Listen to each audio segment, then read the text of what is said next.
them these opportunities. So multipolar competition has really been bad for regional governance, and the fragmentation of regional governance has been really bad for multipolar competition because it has fueled that. And then there is the third element, which is a bit of an outlier here because it is neither external nor systemic. It's actually political and internal to the EU. It is no secret that in the past 10 to 15 years, contestation of EU policies, including of EU foreign and security policy, has increased in the EU across member states, and that contestation has made it much harder for the EU to find the consensus needed to the kind of sustained conflict and crisis management efforts you need in order to address those crises and conflicts. So each of these factors individually is the source of major constraints on the ability of the EU and the member states to address conflicts and crises. But when they combine with one another, and they have combined, the effect is indeed seriously constraining. Let me just give you a few examples here. Of course, there are many other examples, but for the sake of time, I will just focus on a few of them. The most obvious one is the erosion of multilateralism, which is the immediate consequence, or if you want, the other side of the coin of increased multipolar competition. Along those, understood, as I said before, as not just regular, so to speak, interstate competition, but competition between states that hold different views of order. And let me just give you an example of how the erosion of multilateralism has been harmful to EU efforts at solving or at least addressing crises. The Iranian nuclear issue was a major topic, a major item in the EU's foreign security policy agenda. And eventually it seemed that the EU had contributed to achieving, if not a permanent solution, at least a temporary good solution by way of a multilateral, by way of facilitating, contributing to a multilateral agreement, the JCPOA, Joint Comprehensive Plan of Action of 2015, that was sanctioned by the United Nations. Well, that deal eventually crumbled because of the decision by the United States under Donald Trump to subordinate non-proliferation concern to geopolitical and ideological concerns, to the geopolitical and ideological competition between the United States and Iran. Other dynamics also came in to play a role, but that was the original source of the process that has led to basically the crumbling of that deal. And this is a perfect example to show how multipolarity erodes multilateralism and how the erosion of multilateralism affects negatively the ability of the EU to address crisis and conflict. Iran is also a good case to highlight how another main constraint that comes out of multipolar competition, which is the fact that the EU has definitely lost influence over conflict parties, because in a world in which crises and conflicts are no longer framed as transnational problem for which the international community at large bears responsibility, but as arenas of strategic confrontation, well, conflict parties always have somewhere else to turn to in order to avoid or deflect pressure from the EU, or even to seek for better incentives than whatever the EU is offering. Iran, as I said, is a good example because it increasingly relied on China and Russia to better absorb pressure from the West, especially from the United States. But it's definitely not the only case. We have been observing these dynamics across the board in Venezuela, in Syria, in Libya, in Ethiopia.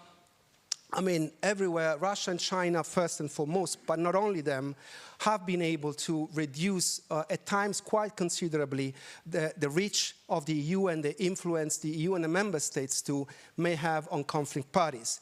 And these four crises I've just mentioned are also a good example to highlight another constraint. And this comes out from the situation of fragmentation of state and governance and regional governance, which is the difficulty the EU and the member states have in identifying who to talk with when addressing a crisis or especially a conflict. Who are your right interlocutor?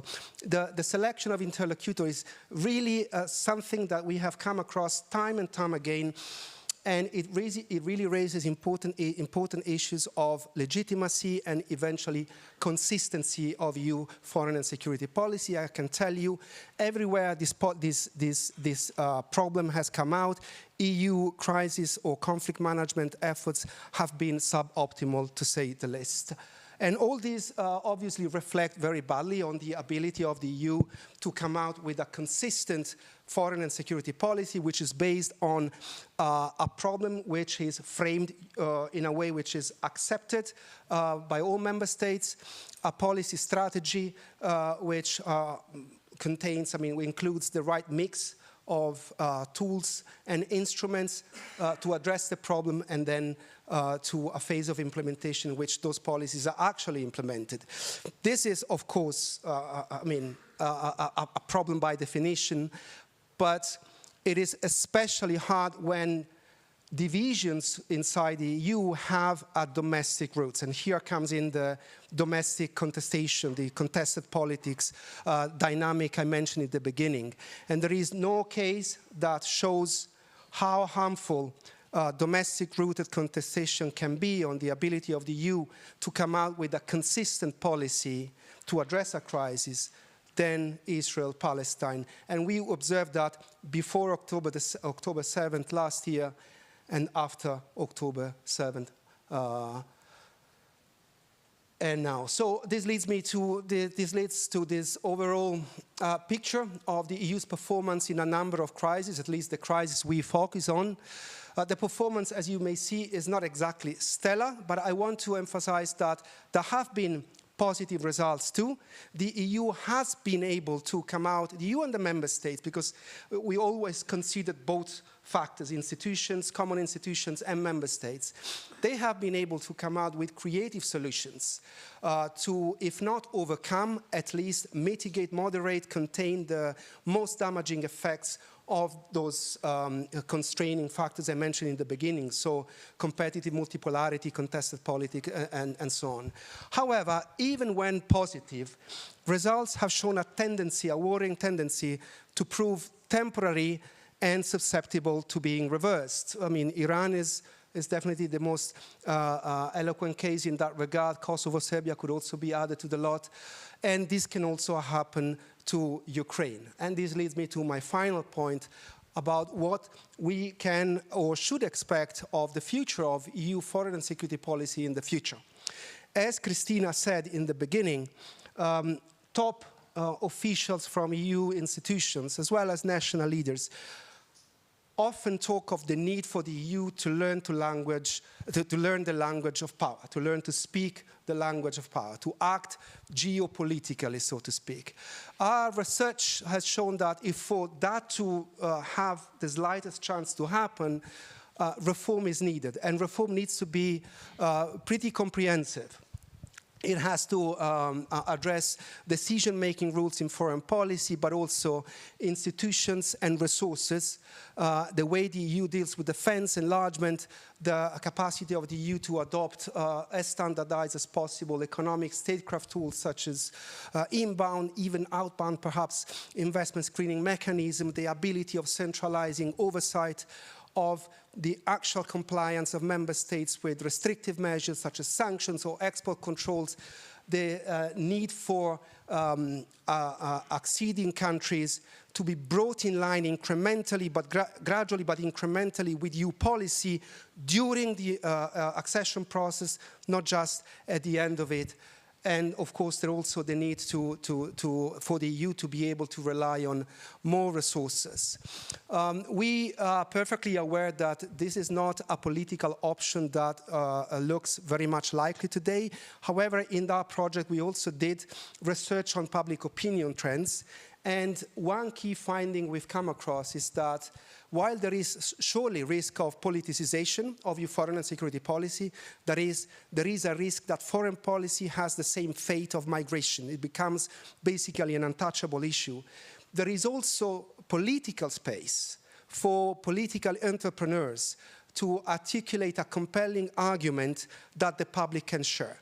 Because we have found out that respondents, when asked questions about whether it is they support or not more integration in foreign security and defense policy, they were more likely to change their opinion, not so much based on party cues, not even ideological convictions, but the better arguments. So indeed, we believe that, I mean, it's not that we believe, our research has shown that there is this political space. My last point, even in the best case scenario, at least the best case scenario as we see it, of an EU which is capable of undergoing an ambitious set of reforms. We're not talking here about federalization, absolutely not.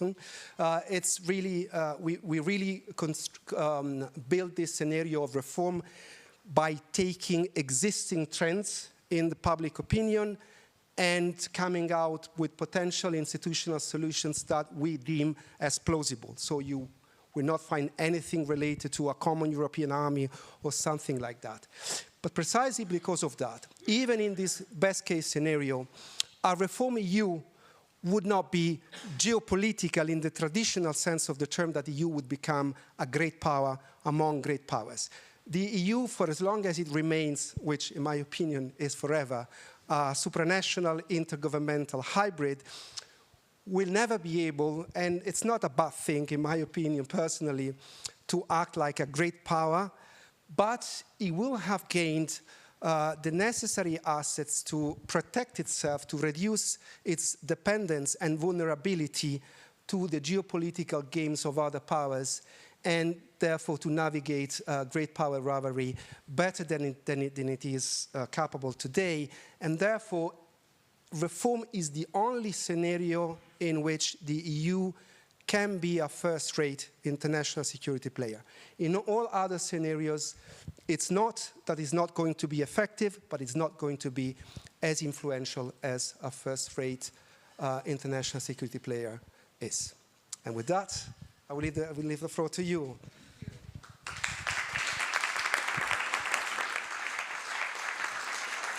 Thank you very much, Riccardo. Lots to feed on, and for that, I would kindly like our speakers to join me on the panel.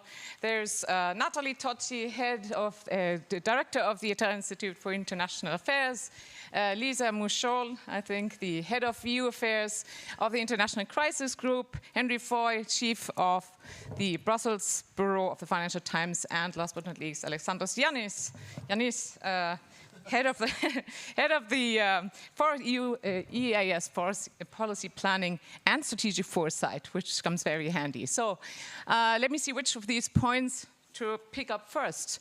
Let me start with you, Nathalie. So it seems that over the past couple of years, we've seen the best and the worst of what the EU is capable of. In the months and maybe the year after the full-scale Russian invasion in Ukraine, the EU reaction, the positive reaction to this, and all that it unfolded afterwards was often hailed as the geopolitical awakening of Europe. 2 years in, more than 2 years in, would you still subscribe to that? Do you think this kind of geopolitical European awakening has happened? Is it deep? Does it go beyond the case of Ukraine? Is it lasting? So I think the answer to, and the reason why we tend to have indeed a slightly schizophrenic debate about this, because at times indeed that geopolitical awakening has happened and then we kind of flip into despair and look at what a catastrophe is going on all around us and what are we doing about it. I think it has to do actually with one of the main points that this project highlights. And that is, I mean, in a sense, this is a story about context, right? Now, you could say, well, all, foreign policy players, any state, right, is fundamentally, the success or failure of their foreign policy is shaped by context. I mean, that's almost kind of tautological, right? However, I think the point that this project and its results highlight is that there's something particularly permeable about the European Union because of its very nature, that make that context particularly influential on the EU in determining success or failure. So coming, I think, to your question, and why is there this kind of contradiction between, oh, you know, we're awake and no, we're not, is how is it that, you know, where does the analysis start from? If the analysis starts from the inside out, and so you look from Brussels outwards, then you kind of, you know, you pat yourself on your back and you're like, oh, but you know, I mean, now, you know, only a few years ago, defense was a dirty word on this side of town, and now look, you know, European peace facility, and now we're talking about, you know, defense fund, and maybe we're going to end up having defense bonds, and isn't this great? And we are geopolitically awake. And beyond defense, you know, we've been doing a number of things, and indeed, Ukraine, we've revived enlargement, we've hosted refugees, we've decoupled energetically from Russia, pat. We're also awake on China. We no longer live, you know, I remember sort of, you know, back, not that long ago, right, a decade ago. Yeah, I mean, you know, we knew that China was a little bit nasty to the east, but ultimately the BRI was an economic project and it was all kind of very teddy bearish. And now we're awake, yeah? We know that we live in a much nastier world, and so there is that geopolitical awakening. However, if you look at it from the outside in, then it's like catastrophe. Yeah? I mean, we may be geopolitically awake, but there's a war on the European continent, and we're not doing that well, frankly speaking. There is a war in the Middle East, and we are just, and that's just ultimate catastrophe. Like, we're nowhere to be seen. You know, we're divided. We're just, you know, not even taken into even the remotest of considerations. We have levers that we choose not to use. You then say, okay, fine, I don't look east, I don't look south, I'll look west. Oh, disaster, disaster, what's going to happen if Trump returns to the White House? So all of these things are happening outside, it's context, yeah? And so you look at it from outside in, and that's what makes you despair, because, you know, although you may be patting yourself on the back, the context has changed so dramatically that the progress that you have made, and I think this is why, in a sense, you know, Riccardo was saying, well, you know, if we continue as is, then it's just going to be from one catastrophe to the next. So even to remain at the level, in terms of influence, that the EU is at, it has to fundamentally transform. And the reason why, I mean, you know, to say that reform is a good thing is, again, almost tautological. But it becomes a particular necessity because that change in the outside context is so dramatic that simply remaining as is will simply mean that you will just continue going downhill. So you're saying, so you shouldn't sit on its laurels. Henry, do you agree with her assessment? How does it look from your end? If you haven't already, you should read what Nathalie wrote in The Guardian this morning, which is very dire. Dark. I agree broadly. Though I'm actually more positive on EU foreign policy. I'll tell you a small anecdote as to why. My previous job was in Moscow. I was the bureau chief there, and I'd already been told that I was going to move here to cover foreign policy when I found myself in the Russian Foreign Ministry's reception hall where Josep Borrell had his infamous press conference with Sergei Lavrov. And I'm sat in the audience thinking, oh my goodness, like I'm going to go cover this guy 24/7. And I was thinking, like, have I made a massive mistake covering EU foreign policy? And so I come here in August 2020, August 2021. The war begins 6 months later, and I was massively positively impressed by the EU's response, its foreign policy weight, what it's done, and the aspects that Nathalie's laid out there. So I'm actually more positive on how they've operated. I mean, the EU, it's such a cliche, but it bears repeating, you know, it evolves through crisis, right? And so we had the debt crisis, and now we have the ESM, and now we have stronger banking regulation. So great, if there's another debt crisis, will be better. There was the COVID pandemic, and we now have joint borrowing, and we've proven that it's possible. So now if we need to do that again, we know how to do it. Same with Ukraine. We now have the European Defence Facility working, European Peace Facility, sorry, working properly, buying weapons. We have funding for defence investments. We have EU military exercises that are firing real bullets. Actually, I don't think they fire bullets. They fire whatever ships fire. You know, all these things will prepare us for the next crisis, right? And this question is kind of silly, right? Because if people in the EAS were able to predict everything that's coming, they should quit their jobs and go work for a hedge fund, and they'd find themselves far, far richer than working for the European Commission, which is something that some people find quite difficult to believe.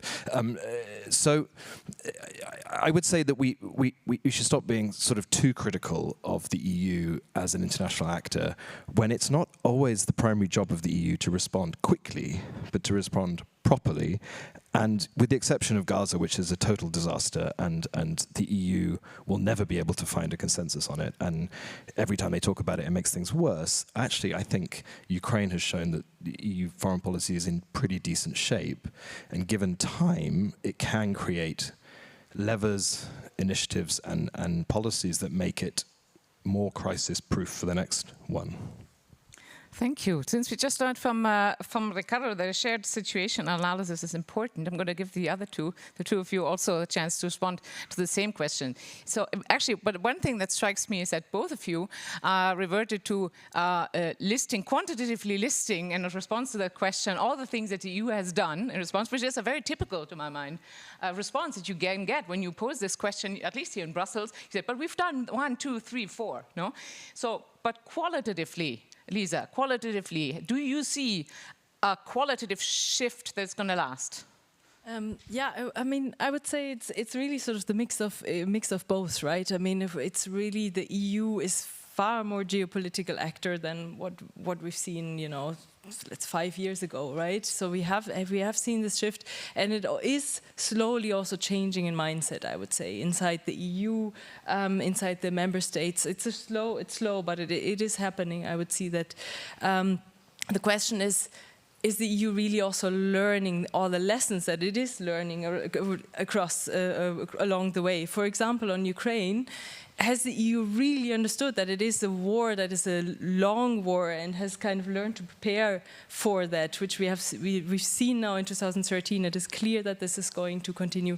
Is the EU really sort of changing perspectives there? I think that's something where we have to see, has the EU learned the lessons from the Sahel, for example, from the huge failure that it really sort of its foreign policy there has been? Which has not necessarily all been the EU's fault, but what lessons can the EU learn from that? And I think there is still a lot that can be done there. So it's a trajectory, I guess, where we can see some changes. But I think a very, very important point that is for the EU to kind of take more into consideration, and as we were talking about the contestation of EU foreign policy, is the contestation from the global south.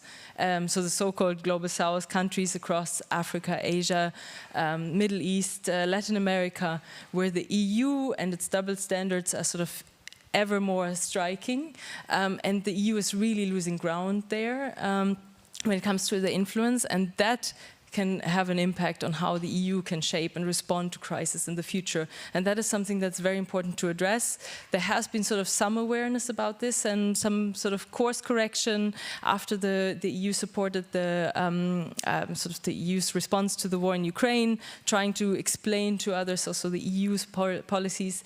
But with the war in Gaza, I think a lot of that important work of outreach and explaining has been sort of undone, and it's something the EU really needs to grapple with as it's addressing sort of global crisis. Alexandros, has the EU learned its lesson? And maybe you want to also address the way the global south, the dialogue with the global south that Lisa was mentioning is being addressed internally, maybe. Thank you. First of all, thank you for the invitation and congratulations for this project. And it's really encouraging to see that at the end you ended up with a positive note, that there is hope. That's not very common, so that's very good to see it. Not very common these days. And congratulations also for that your project is one of these projects that brings on board also researchers, think tanks from outside of Europe. I think this was to become kind of the rule rather than the exception, because I think the world is becoming smaller in a way when it comes certainly in trying to devise the new world that we want to live in. On your question about was it a strategic awakening or not, I think the best answer I have seen recently is by Ivan Krastev, who said, yes, it's a different thing to wake up and a different thing to actually get off the bed and start doing things. And perhaps we are somewhere in between, and with a mixed picture. I think there is clearly a strategic awakening. There's great self-confidence, I think, coming out of this experience because we acted fast, we acted in a robust way, we did things we never thought can happen, we actually had impact on the ground, particularly at the beginning. But of course, the obvious question that comes out today is, can we sustain this? Will this be enough to deliver what we want to see, which is Ukraine defend itself against Russia? This is the ultimate test.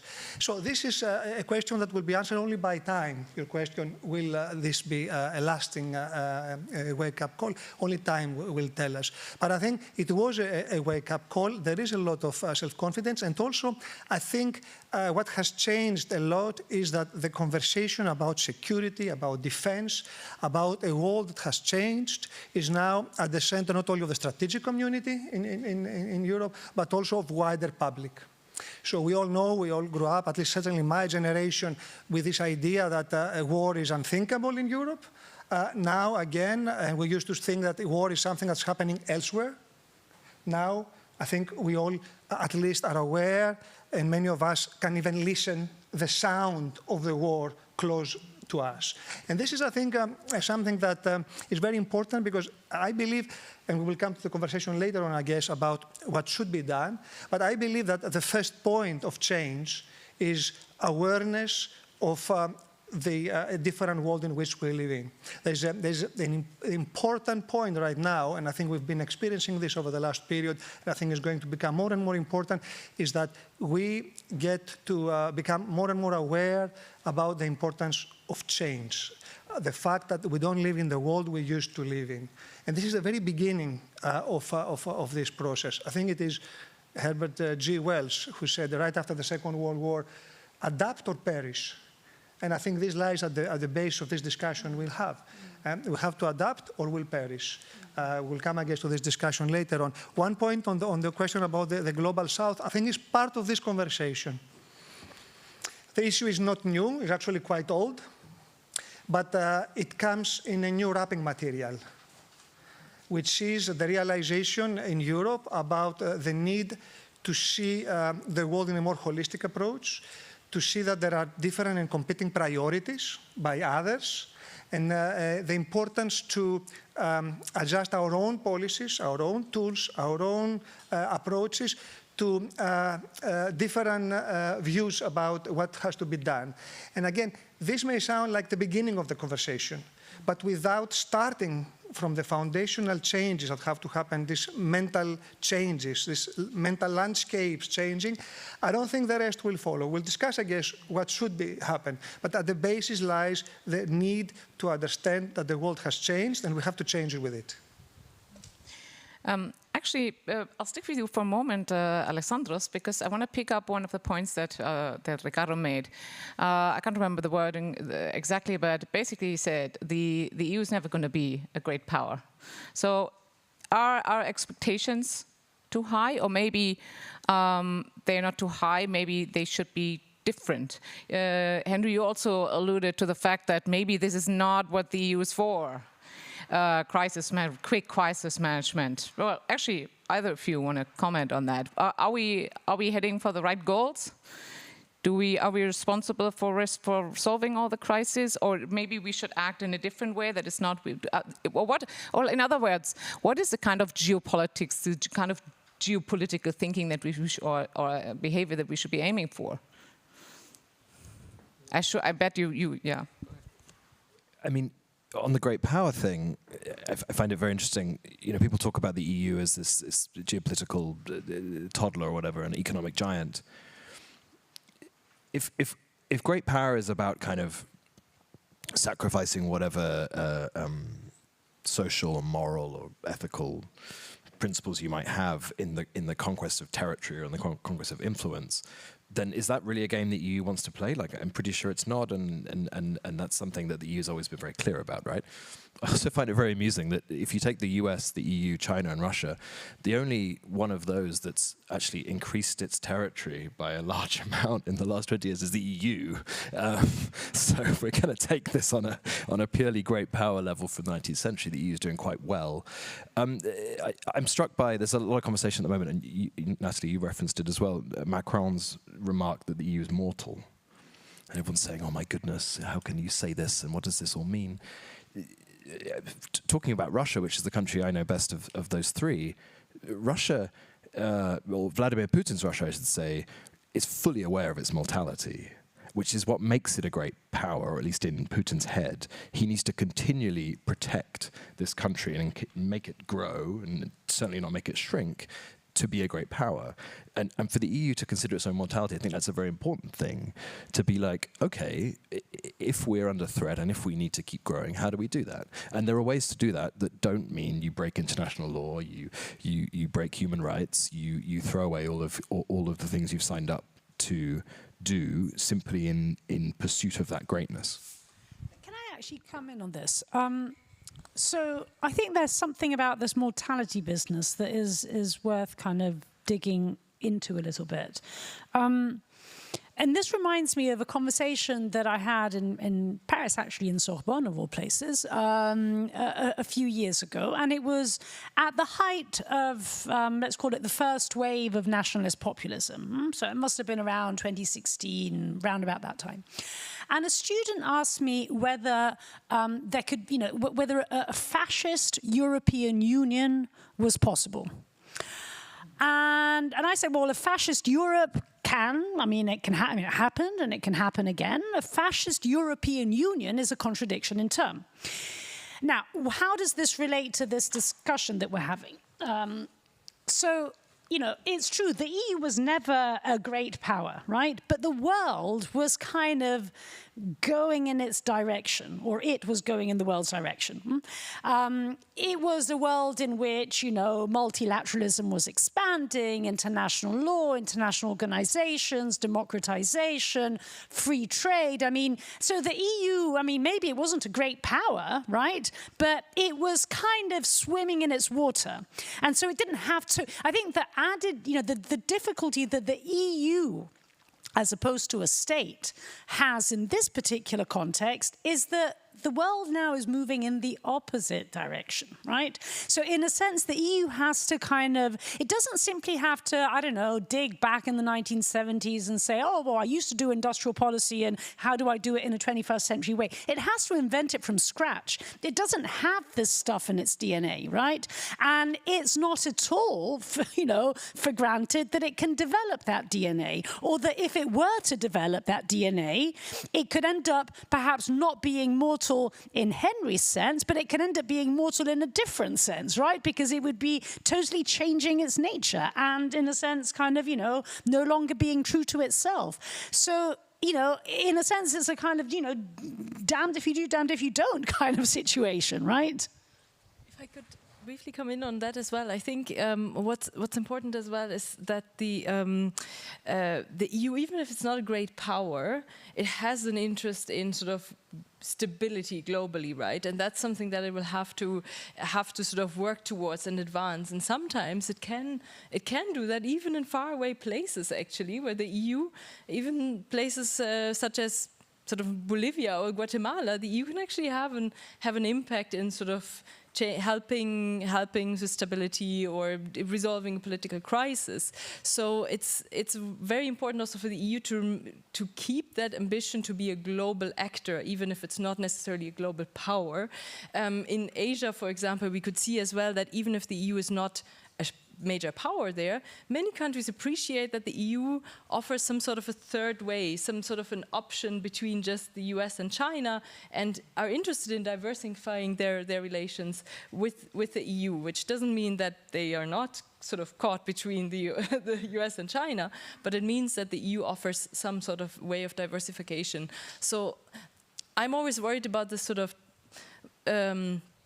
instinct maybe to say, okay, the EU needs to sort of focus much more on sort of specific regions where it has an influence, its neighborhood, and concentrate there.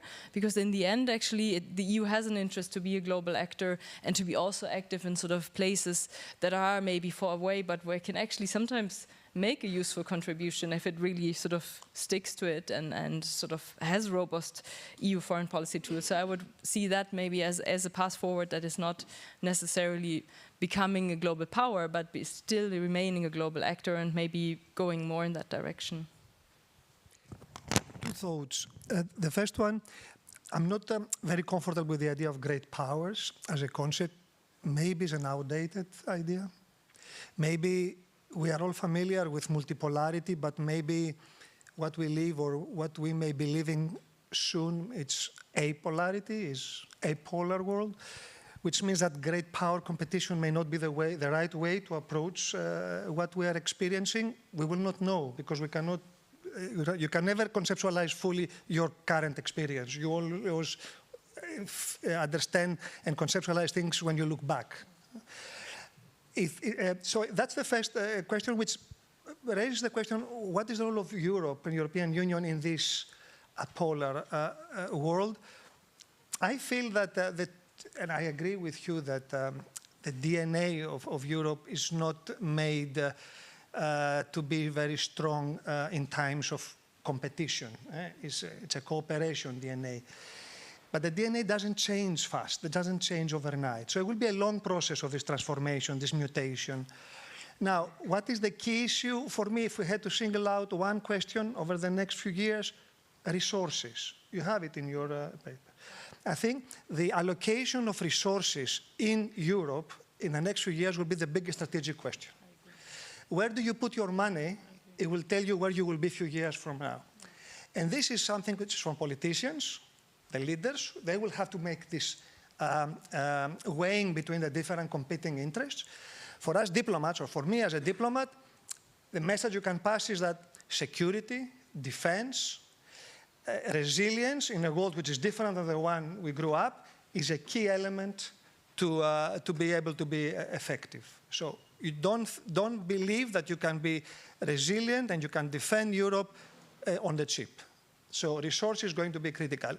But of course, it will be up to politicians because there will be a number of competing interests and issues. Now, the last second thought is perhaps for Europe, the option also is to move from this great power debate, exactly because perhaps we are not made to be very good at it, at least now, perhaps when we mutate, maybe, is to shift to the great issues. So instead of great power debate, we should talk about the great issues debate. And I think we all know what we're talking about, the major issues that basically are eroding the capacity of every power and every country in the world to act because of the speed that new technologies are coming in, because of the enormity of the impact of the climate changes, and the whole demographic issue, which I think is going to become even a bigger force and join, I think, climate and the new technologies as the three underlying forces that will be the three great issues where geopolitics will be played at. And if the EU can be strong at all this, and again, it may be also a matter of resources, not only innovation, key issue, then maybe be able to play this game better. That brings me, if you say, great points, Alexandros. If we want to work together on the great issues, we need multilateral institutions or multilateral mechanisms. We heard from Riccardo's presentation how the joint project found systematically that great power competition or multipolar competition is eroding multilateral institutions. Today, we have the latest example as we expect the US announcement of new US tariffs on Chinese electric cars that is effectively going to undermine the WTO. So there's plenty of examples, all of us know many. What can be done to stop that erosion of multilateralism? In this case, in any other case, because you need channels, you need places where to discuss those big issues, right? I think there are some things that you can do and some things that you can't do. Yeah, so you can't. You're not gonna get over or, you know, sort of overcome the way in which that, you know, great power rivalry is driving a wedge in the big multilateral organizations. Actually, not just the big multilateral organizations, because in a sense, you know, there is, yeah, I mean, you know, there is a UN Security Council issue, but I mean, to be honest, I think there's a massive G20 question there. So, you know, all those organizations that try and bridge over the divide, those are, sadly, they're not the organizations that have wind in their sails. And I don't think there's, frankly, anything that can be done, certainly anything that the EU can do about that. Now, you know, I think up until a couple of years ago, my answer to your question would have been, well, you work from the small to the... So, you know, Biden's first year in office, 2021, I actually thought that was a pretty good year for multilateralism.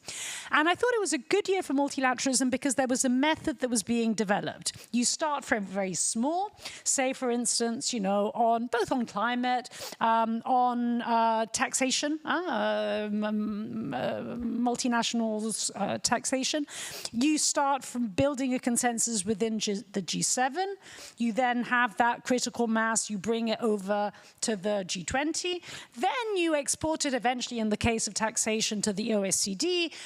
In the case of climate, to COP. So you basically kind of have a sort of concentric circle approach to multilateralism, where you first work where it's easier because say the G7 does not have, you know, that rivalry is not embedded within the G7, right?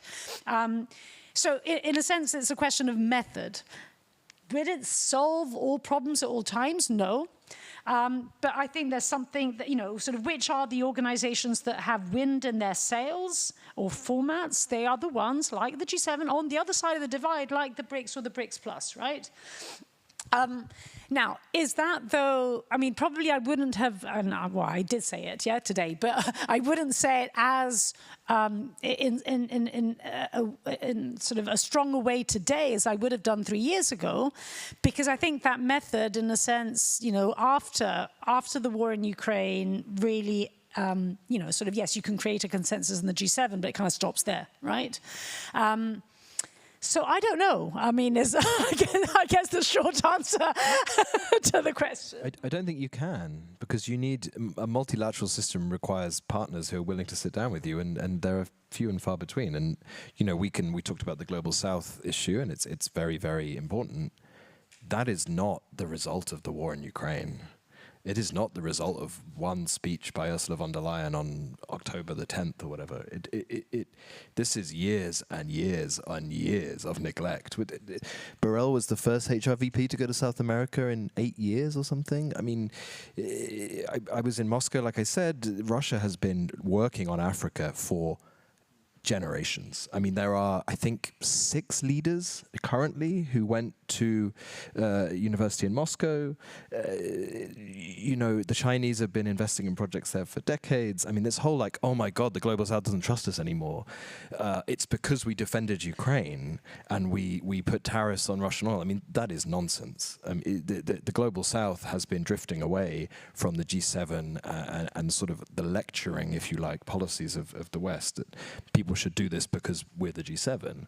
The BRICS has been going great guns, and frankly at the G20 now it is about the G7 trying to get the Brazilians, the Indonesians, the Saudis to bring the Chinese and Russians on board. Xi Jinping hasn't been to the last 2. Putin hasn't been to the last 3. I mean, it would not surprise me if the G20 fell apart because the G13, I know it's not the G13 because there's others, but whatever, the BRICS members and plus step away.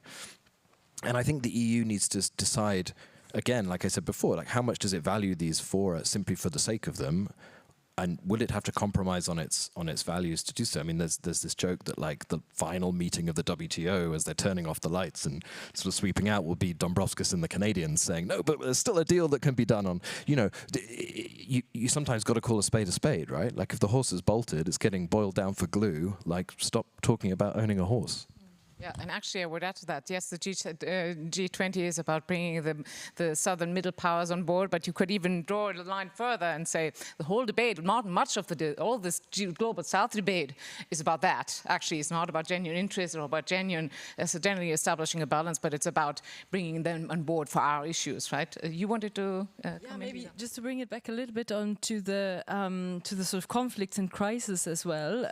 I think we as Crisis Group have been really speaking of a sort of crisis in peacemaking that we see globally. It's really becoming harder and harder to end wars. Multilateral institutions cannot really sort of help with that. So in the end, it's really about muddling through, trying to even get to the basics of ceasefires that need to be negotiated with various actors, always more actors. I mean, the crisis in Sudan is a sort of really a case in point of how many actors are relevant when it comes to this particular conflict and how difficult it is to reach a ceasefire, let alone, of course, the one in Gaza. And in the end, it's really trying to stay with it, stay on the diplomatic focus, on trying to get different warring sides to at least at the very start to agree to a ceasefire and then sort of take it from there. But that's where we are at the moment. Sometimes in these responding to conflicts and crisis is really sort of the most basic muddling through, unfortunately.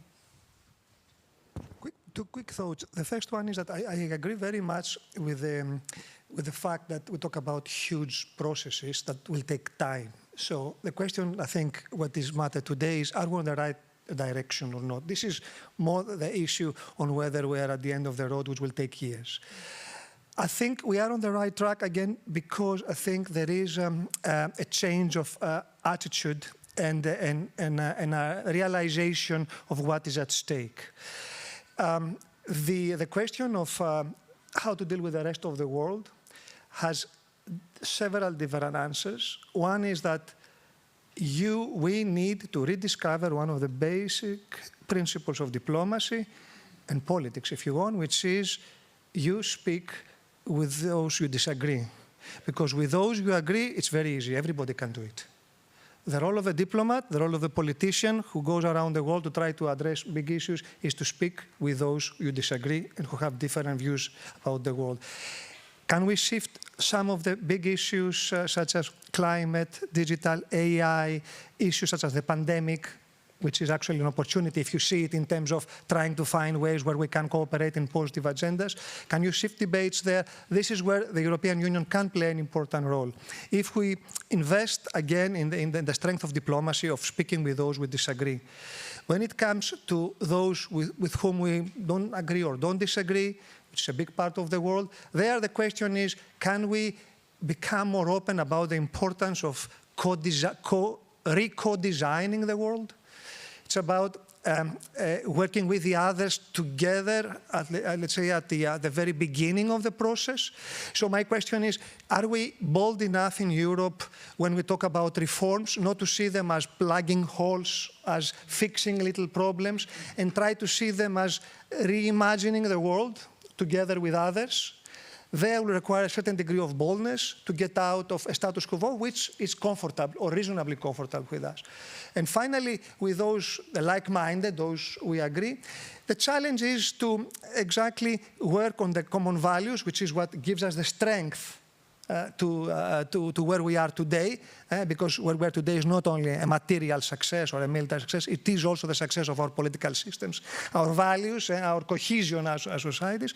Can we work to build on this and maintain it, because this will be a key element for our resilience on issues where we will have to deal with forces which are inimical to our way of life. Just one thing to add, I totally agree, but there's also a third way, which is working out which things we disagree with other countries on, but we're willing to overlook, right? I mean, sometimes it's not possible that Russia had good relations with Syria, Israel, Iran, and Saudi Arabia for about 5 years because they had one set of policies, right? Because they couldn't have been friends with all 4 countries. And the EU, I think, sometimes gets itself so muddled up in what its priorities are with foreign relations, with diplomacy, with relations with certainly with global South countries, instead of prioritizing, okay, what really matters here? What do we really want to get out of this relationship? Because if you try to have a one-size-fits-all foreign policy, you're never going to make friends with more than one country. I'm going to go to you, Nathalie, in a second. I just want to say, in a moment, we're going to open it up to all of you, so you can. I'm just letting you know, so you please start thinking about your questions or comments, for that matter. Yeah, I mean, you know, sort of, are we on the right track? Not necessarily in terms of our achievements, which can take time, and you know, and they are conditioned by external factors, not all of which we control. But are we on the right track, in a sense, conceptually, strategically? And I think it's a mixed picture. I think, you know, on Ukraine, yes, in that respect, yeah. I mean, yes, we're not doing enough, and we should be doing more, and, you know, we don't know if it's going to work, but we kind of got it right. We get it, yeah. We get what we have to do. It doesn't mean that we're going to do it. Doesn't mean it's going to be sufficient, but we get it. I would say on China, we're beginning to get it, yeah. I mean, at least we are in a better place now, conceptually, I'm saying, compared to where we were a few years ago, right? I mean, there is this kind of awakening. I would even say that vis-a-vis the United States, we're kind of beginning to get it. Again, doesn't mean that we're going to get it right yet, but there is deep down an understanding that the US is not always forever going to be there for us, and that maybe, so, you know, I think we're in a, conceptually speaking, we're on these three things, we're in a better place now compared to where we were, say, 10 years ago. Now, when it comes to the South, I think we're in a much worse place compared to where we were. And that is because, fine, we've understood that we can't exert influence the way we once did, and the lecturing was never such a good idea in the first place, and now there are these other powers that are offering other deals and all the rest of it, yeah? However, the way in which, and this is why I was making the point I was making about DNA, yeah? Because if somehow you've got it in your DNA to do things in a different way, maybe you can be a little bit more nuanced about it. We are not very nuanced. So we're like, oh, okay, so we can't lecture anymore. We can't do values anymore. So you know what? We're just going to be really bad, yeah? And really transactional. And that is, in a sense, the total sort of abdication of foreign policy. I mean, that's basically saying, I'm going to give you some money, you just keep the migrants. That's not foreign policy. I mean, that is not foreign policy. That is a business deal, yeah? I mean, you can call it various other ways. I'm not even getting into the ethics of it, but it's not foreign policy. And I think there's something particularly, what's the English word, maldestro? No, not cumbersome, kind of, clumsy, yeah? About the way in which the EU tries to be bad. Because it doesn't really, it's bad at being bad, right? Because it just doesn't have it in its DNA. So surely there's a slightly more nuanced way of not completely ditching the principles, yeah? But doing it in a way which is a little bit more attuned to the way in which the world is changing. But we're just not getting very far in that respect. Before we open up to all of you, I want to get rid of one question, which is, how do we deal with internal spoilers? I'm not talking about, only talking about the likes of Hungary. Last time, yesterday, blocking a statement, joint statements about the situation in Georgia, but also the connected to the electoral outlook. The EP elections coming up in just a few weeks. Well, we all know, I think, here what the polls look like, and so everything is going to be all that we agree here on that we need to do. That's going to be great. It's going to go much more difficult, and we haven't even mentioned, surprisingly, the US elections. So the path is going to be much more stony internally and externally. So what do we do with the, well, maybe let's stick to this, first to these two parts, to the internal spoiler question. How do we go around that? What creative solutions can we find against these kind of blockages inside?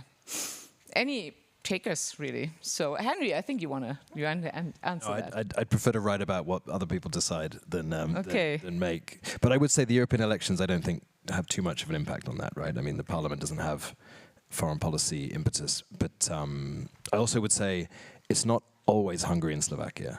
And a lot of the big countries get their own way on foreign policy issues that they think are right, and they're not always written about as spoilers or vetoes, when actually they're doing exactly what Viktor Orban does. I think it goes back to money.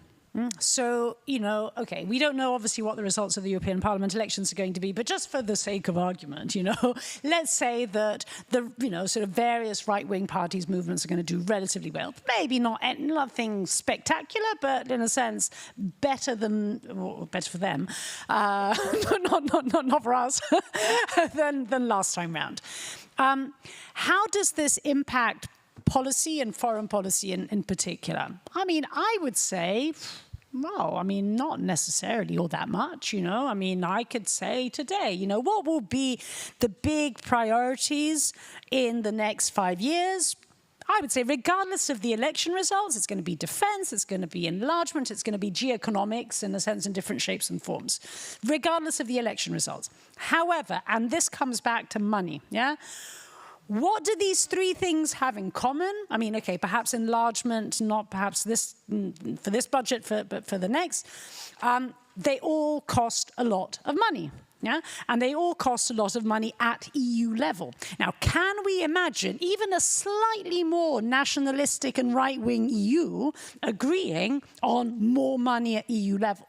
That's where I think the snag is, rather than in what priorities is how you go about them.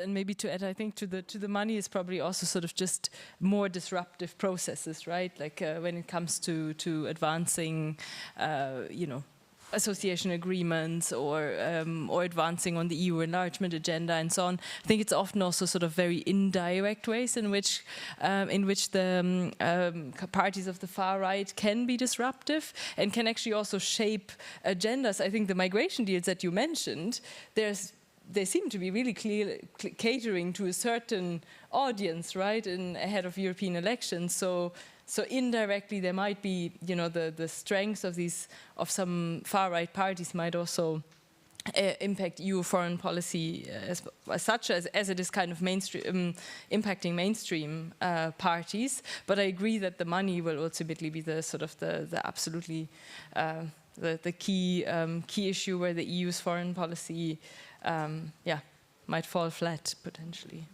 Well, thank you for formulating a clear priority. Let's get your questions and comments for that matter. Please, when you speak, if I can just ask you to be short and sweet, so we give a lot of people opportunity, and please introduce yourself. And I have, Marianne first of all, and then Christy. Yeah. Do we have a microphone to circulate? Coming. Oh, and you can also address, of course, questions to Riccardo, who's here sitting in the first row. So. Okay. Okay, thank you. My name is Marianne Rydvold. I'm at the Norwegian Institute of International Affairs and also a partner to the joint project.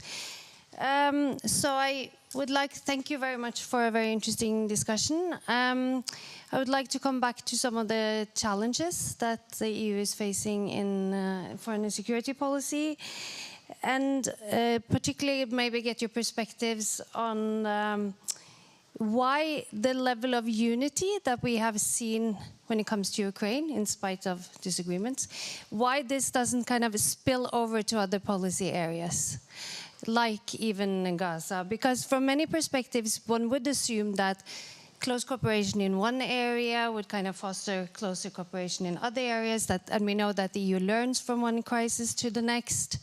So why then do we see this very big difference between cases, the big variance across cases? Is it all about just the member states, the level of threat perceptions, or does it also say something about the institutional underpinnings of EU foreign and security policy and the need to kind of strengthen these? And I was, of course, also wondering about the Trump presidency, or the prospect of a second Trump presidency, if that might be the kind of the final push towards more EU foreign and security policy, or a stronger one, or if it will just lead the member states to look for bilateral relations with the United States. Yeah. Thank you. Let me take that right back to you. Why is there unity on Ukraine, not on Gaza, for example? And what do you expect from a prospective Trump presidency? Or how can we prepare? Would add maybe.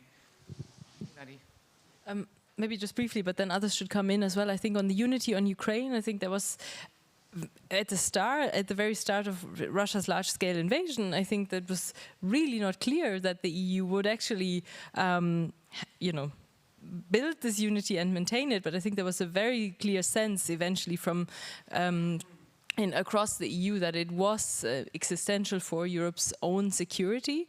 And I think in the case of Gaza, the interpretation is just very different. Various actors see from different sides, not only between member states, but even within the EU institutions. You have very different perspectives, whether you look at statements from the High Representative or Commissioner Lenarčič, or whether you see other von der Leyen, for example, or others. So there is it's not the common understanding of the issues, and the crisis and the way out of it is not there. But I would argue that sort of if the EU had a bit more sort of a collective strategic understanding of what is in its own interest, it would see that a ceasefire in Gaza is in the EU's own strategic interest, because the more the war goes on, the more it affects also and draws in the region and has absolutely devastating consequences that really directly affect Europe. So if that strategic sort of joint analysis and understanding was there, I would think that there could be an opportunity to have a more joint position, but in some cases it's just lacking, right? I think, so firstly I would say that the division on Israel-Palestine predates obviously that of Ukraine. In fact, I think that, I mean, there was a time in which there was actually relative unity. I think that relative unity has eroded over the course of the last decade.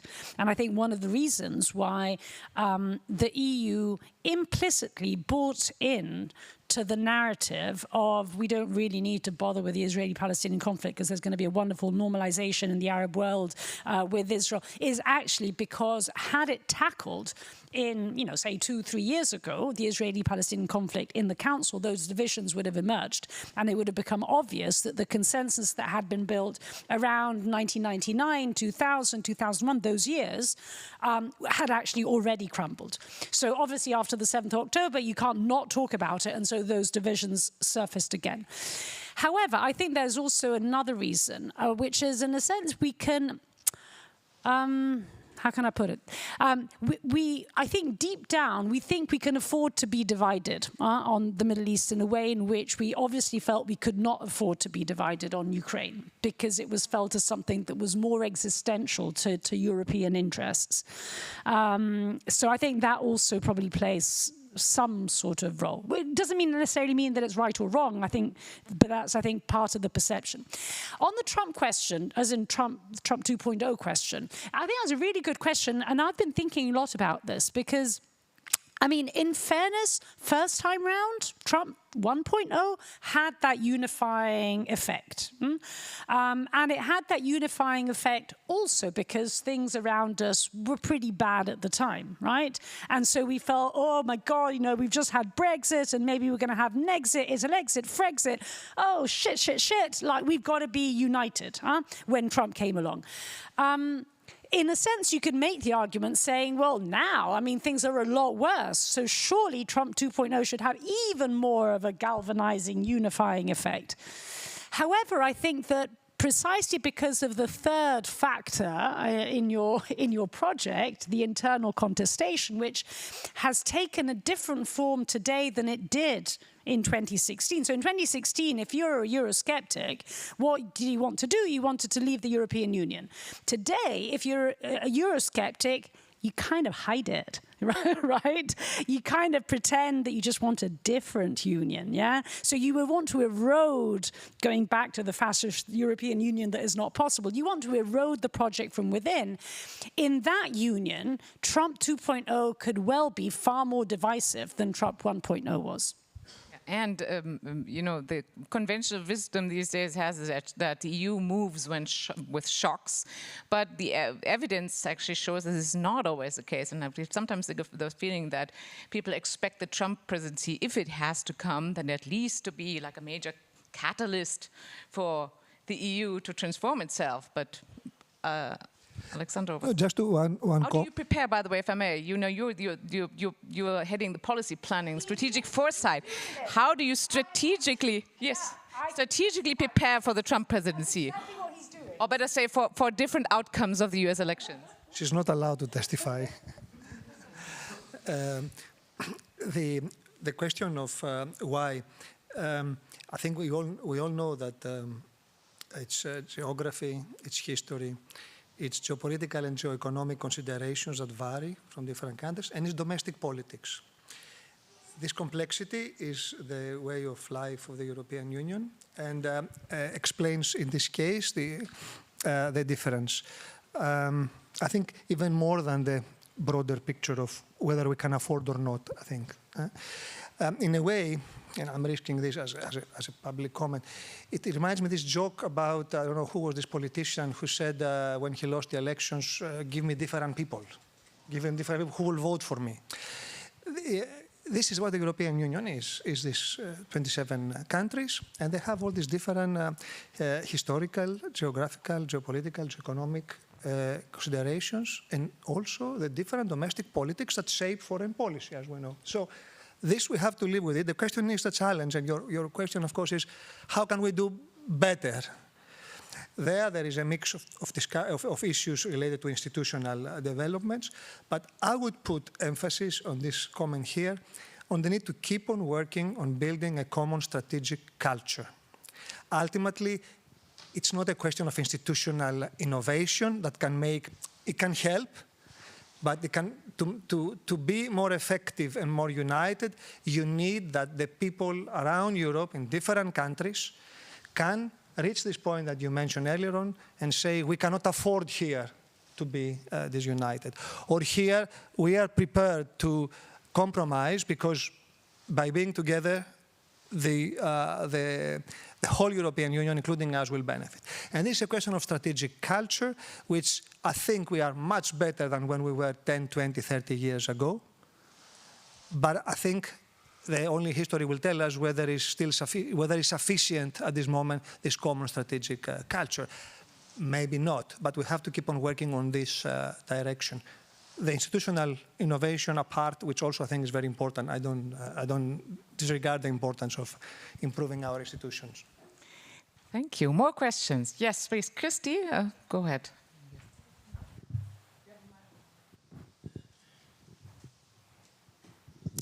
Thank you. Christy Reich from the International Center for Defense and Security in Tallinn. So thanks for the great debate. Continuing on Ukraine, I was doing the Ukraine case study in this project, and also can confess that I did some of this patting on our shoulders and how great that the EU was able to do so much and be so united. But we have to admit it was a very partial and very short-term success. And the jury is still out there whether it will turn into the most catastrophic failure for the EU. And this is the most successful case we are talking about. So many of you, or all of you actually spoke about this kind of time factor.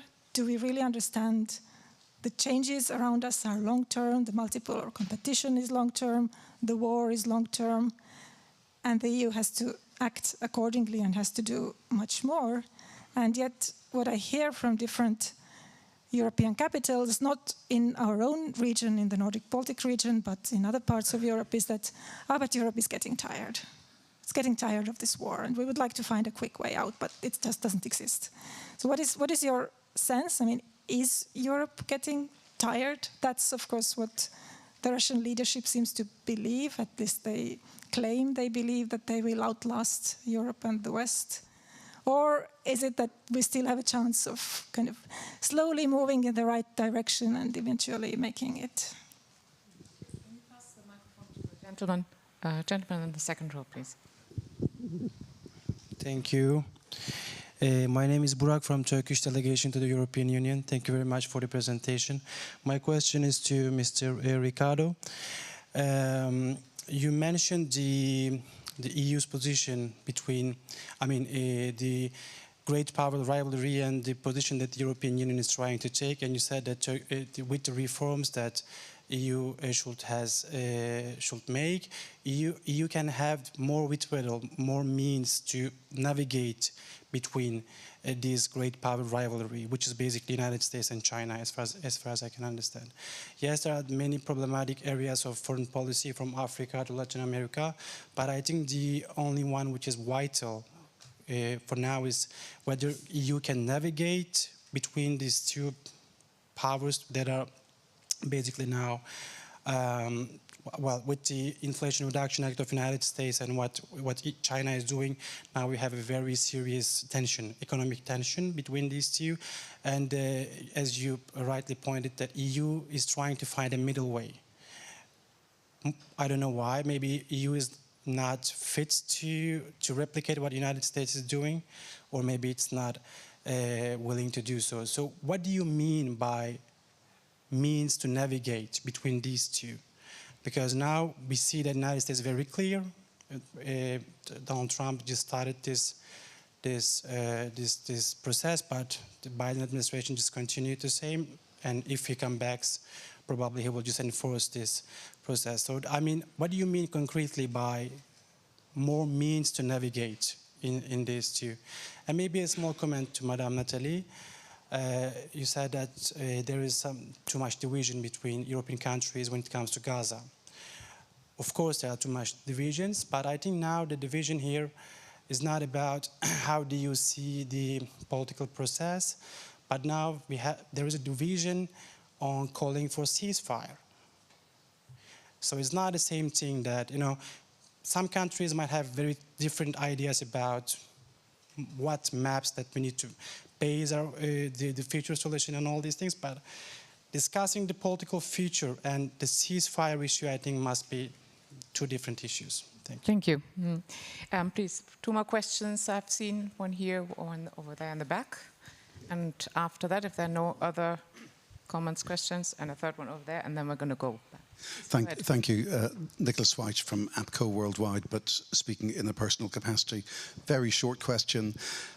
Back in the early 2000s, when I was first working together with a couple of you, I won't say who, but with a couple of you, we were convinced that that period was a great new age for European cooperation and for Europe to become a respected and powerful world global actor, and that by the year 2024, Europe would be in the same rank as the United States and China and Russia.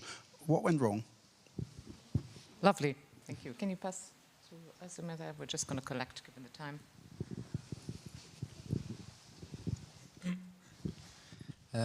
Asem Dandashli, also part of the joint project and faculty member at Maastricht University. Thank you a lot for the interesting debate. I'll be brief also. I understand that the EU cannot have common position on Gaza because of the history, because of the complexity, etc. But why we cannot have a common ground, a common position that killing innocent civilians, that the basic principles of the acquis that we stand by, we cannot even maintain that. And the second question, for us who work on EU democracy promotion, gender equality, LGBT in the MENA, like I was in the MENA region, and the first thing that you hear from the people and also from civil society organizations, etc., like, what? EU democracy promotion? Like, what legitimacy are we talking? Do they even have the right to tell us about human rights or democracy or anything? And the third thing is the deterioration of the legitimacy of the EU in the global south and in the MENA has been ongoing for such a long time because of the double standards. It's not about what the EU can or cannot do. It's when we see that if something happens by a specific region or specific, and to put it bluntly, by specific color, then this is like violations of human rights, etc. But when it is a different color or a different aggressor, no, this is not, this is terrorism, this is like okay to happen. Like the same thing, like we see totally different discourse used by EU leaders, EU politicians on Ukraine, totally different when it came to Gaza. And the bottom line, why we cannot maintain the basic human rights standards that the EU was based on. And when we started our PhDs in the late 2008, it was like after all this like a huge thing about like the EU transformative power, the fusion of norms, and that's what the basic ethics that the EU was based on. And now when you talk to the people in the region, they said like, it's worse than the US. And at certain moments, the EU was much better viewed than the US and other players. And that opens the door for other players to be more involved in the region and to be more attractive because they are consistent. It's business deal with the Chinese. You understand how the Russians cooperate. You understand how the Gulf region, Turkey, etc. But for the EU, yeah, we don't count at the end of the day because we're not white. And that's what you hear from the people in the Middle East. And thank you. Thank you, Assam. Last question. Hi there. Good afternoon. Angel Sath from Sade Business School, professor of strategy and policy and colleague of Riccardo and a friend of the joint and leader of the other sister project, Engage. Pleasure being here. I want to hear your opinion on another dysfunction perhaps of the EU, and that is the institutional dysfunction, in particular between the Commission President and the High Representative. And if you have any ideas of how to fix that, given the chaotic, let's say, interaction that we've seen lately. Thanks. Okay, well, this is the last round. So pick any of the questions: caution on Ukraine, legitimacy after Gaza. Well, you heard them, so pick whichever you would like. I'll take the And I'm still not quite satisfied on the response on how we prepare for the Trump too. So if you want to have anything more to add to that, that'd be great. I mean, I instinctively think it's very difficult to prepare for someone who's unpredictable, right? I'm actually really worried about what was announced today by the Biden administration because Trump can now do exactly the same thing to whoever he dislikes and say, well, Biden did it. To your institutional division question, until the last sentence, I thought you were going to say the problems between the European Commission President and the European Council President, but instead you said the High Representative. I mean, ultimately, Borrell does a tremendous job at an incredibly impossible job where he's supposed to wear two hats. He's even got two titles. I think it really should be VP HR. That's a way of making sure that he's part of the college first. At the FT, after the first 9 months of the war, we looked at who'd been quoted the most in the FT that year, and it was Jens Stoltenberg, Ursula von der Leyen, and Joseph Borrell. And I think, I'm judging certainly by anecdote, that's because Borrell has the liberty to speak whenever he likes, unlike other members of the college. And just exactly, and just takes that opportunity, and good for him. Ultimately, he's supposed to speak for the 27, doesn't always, but they normally tell him when he hasn't. And I think therein lies the issue, that you have two people speaking on behalf of foreign policy, especially when the European Commission President either enjoys foreign policy, sees foreign policy as a way to shift the agenda from something else, or, and which I think is the predominant one at the moment, is the Commission President at a time where the Commission is being forced to look at foreign policy more than other issues. I mean, I don't think we should underestimate the relationship between her and Joe Biden, between Mario Draghi and Janet Yellen, and between Bjorn Seibert and Jake Sullivan in the first 2 months of 2022, getting us to where we were on this unity picture. I mean, that transatlantic relationship was extraordinary. That put her in a position where she felt she should speak for foreign policy, didn't always agree with Borrell. The personalities are very different, right? I mean, anyone who's met both of them knows that they are chalk and cheese, and that's fine. And that's one of the great things about the EU is you have these people in the same college. I think if I were to be asked, and I haven't been, and I'm sure I won't be, to give advice on what the next one should be, I would say VP HR. You have to find a way to bring the EAS, that's now even in a separate building from the Commission, more inside the Commission to make it work. Otherwise, that's always going to be forever a divisive setup. Yeah, yeah, just come up. Yeah. One question addressed to me. Thank you very much. So first, let me specify one thing. In fact, when I said navigate multipolar competition, I didn't have in mind so much global politics, but actually the ability of the EU to address individual crises and conflicts. And that involved not just interacting with Russia or with China or the United States, but also with Russia and regional powers, which may not have the capacity to project power globally, but definitely have the capacity to shape events in their surroundings. How?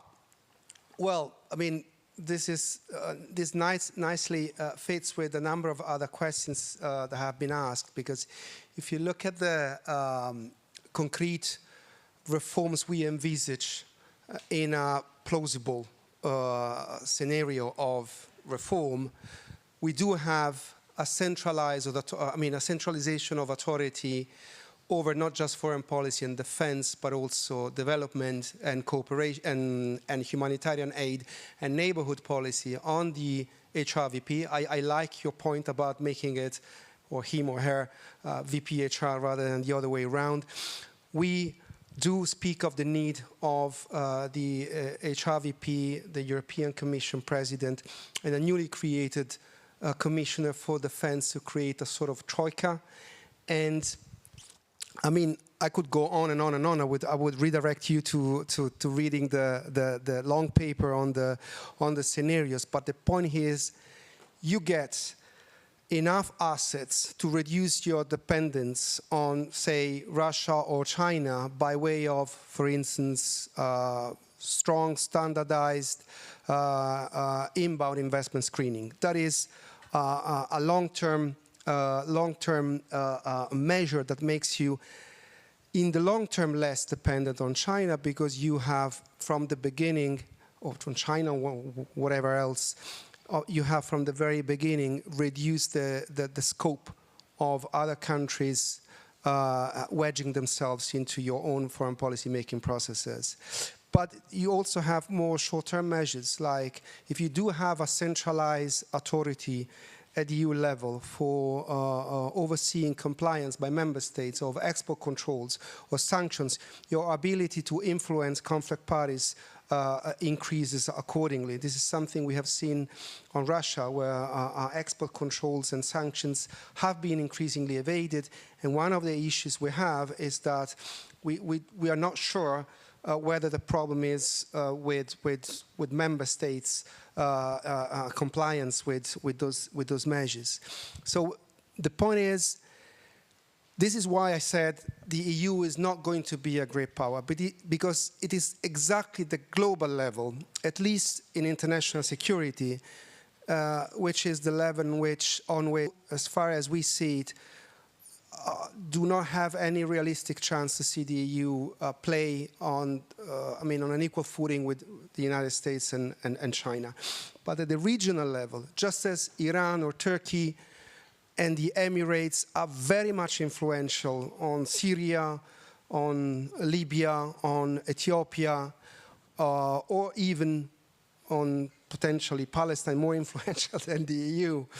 Well, this is where the EU should get its act together, and this is where I think only a reformed EU can provide us with the means to be more influential, not just more effective, but actually more influential. And this can happen more at the regional level than the global level. Perhaps one point about the difference between Ukraine and Palestine. I think the Ukraine is more existential to the EU, that's for sure. The Russia's war of conquest in Ukraine is a direct threat against the kind of order the EU has established in Europe, and therefore it has triggered a response by most, if not all, member states that goes in the direction of let's do whatever we can to avoid that order to be fully compromised. It is also the most blatant violation of international law we've ever come across in many years, because this is a war of conquest, okay? And then there is the third factor, which is one factor we haven't talked really much, which is, that is the transatlantic dimension. Russia's war against Ukraine is a direct assault on the Euro-Atlantic order and on US hegemony, okay? And that challenge was accepted by the Biden administration in the very beginning, and especially in the last months of 2021, the Biden administration did a great job to create the conditions for the EU to own the process of responding to that crisis. And we saw that in the early phase of the war. Now we are in a more critical phase, but still not everything has gone lost, definitely. Palestine is exactly where all these elements are not perceived to be at stake, Assem, I think, especially the ambiguity of the United States. And I say ambiguity, but the reality is, you know, in the United States, support for Israel, uncritical support for Israel, has long been a main tenet of the foreign policy orientation, left and right. And when you don't have the United States take a firm stand, the Europeans, unfortunately, tend to divide, tend to each go for its own direction. I'm not entirely sure it's a racialized thing, although I do believe there is an element of that. I really think that the Europeans do not really understand also the kind of strategic interest they have, not just in a ceasefire, but in really not subcontracting their policy to other countries in the region, be they Israel or Saudi Arabia, as we saw for a time also on Iran. So even with the reforms we believe that could happen in a reform scenario, Israel-Palestine would remain very much a difficult case for the Europeans, because even in that case, the Europeans would not be able to do everything alone. They would still need their strategic partnerships, and most importantly with the United States. Thank you, Riccardo. We're at the end. Moderators tend to ask for a final positive note. However, from the comments that we got, it seems to me that it would actually be better for us if we were more afraid in the lines along the lines of Macron's comments. So any golden words, be they to scare us or be they to inject hope for what is to come from any of you? Can I perhaps just get back to... Of course you can. So, make it quick, because... Yeah, very quick. On Christy's question, on Ukraine, I don't buy this tiredness business in Europe. I don't think that's the issue, to be honest.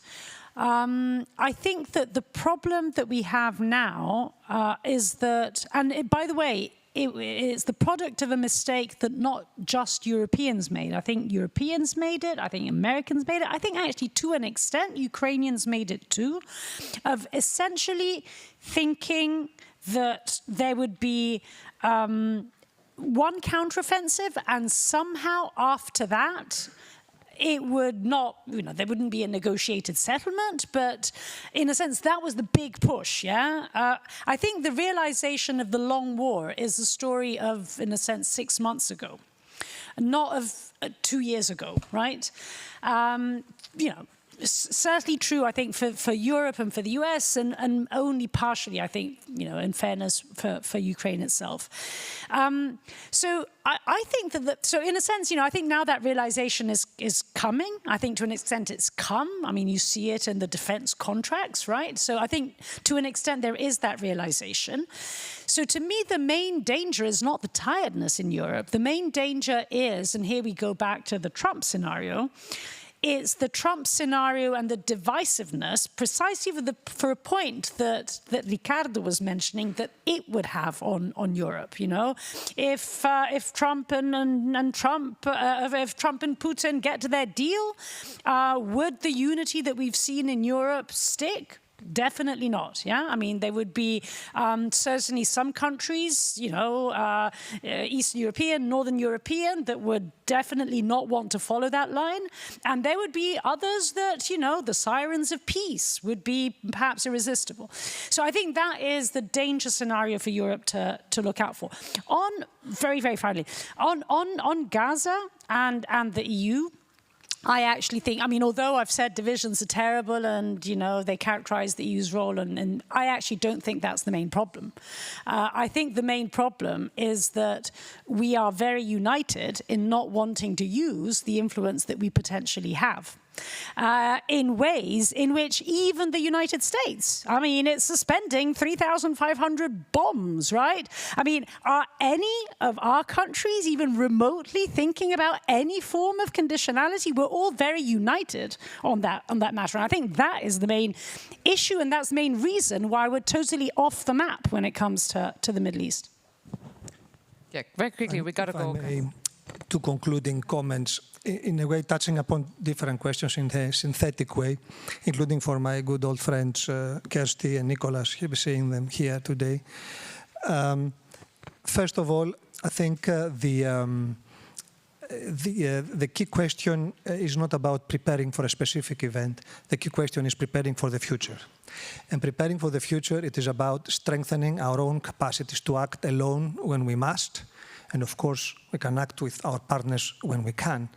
So the issue here is about keep on building our own resilience, strategic autonomy, however you call it, the terminology doesn't matter at the end, but the ability to act and to respond to events that can come our way.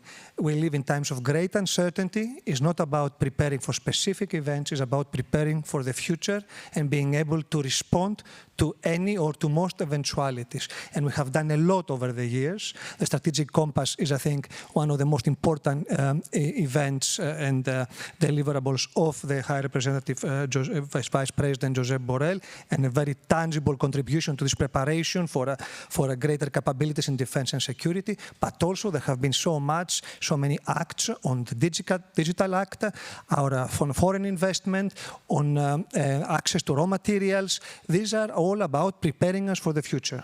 And this is where we should continue, keep on building capabilities. And I think it's very encouraging. We saw in March the leaders in the European Council asked, I think for the first time, the European Commission and the High Representative to prepare proposals for strengthening the preparedness and the crisis response of the European Union, this whole of government, whole of society approach, which will be needed to deal with eventualities and crises in the future. I conclude with one last point, which is that the other major, I think, challenge also in the transitions that are coming up with the European Union and in our development of our foreign policy is the understanding that the internal and the external as concepts are disappearing, and that they are merging into one, and we need to adjust also our mindsets, our institutions, our tools to this more integrated approach on external and internal challenges, being basically one single continuum in different ways. And that comes from security and defense, hybrid threats, economic security, and adjust to this world which is different. I think it's more about our mind and our capabilities than preparing for specific events. I think this is a challenge, at least the way I see it, of the European diplomat today. Absolutely. Lisa, Henry, any? No, absolutely. You can. Yeah. No? Okay. That was a beautiful thing to end on.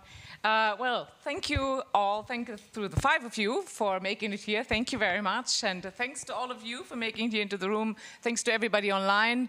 Thank you to my consortium colleagues, Riccardo, and everybody else here present and not.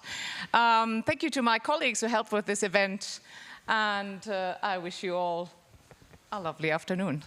Thank you.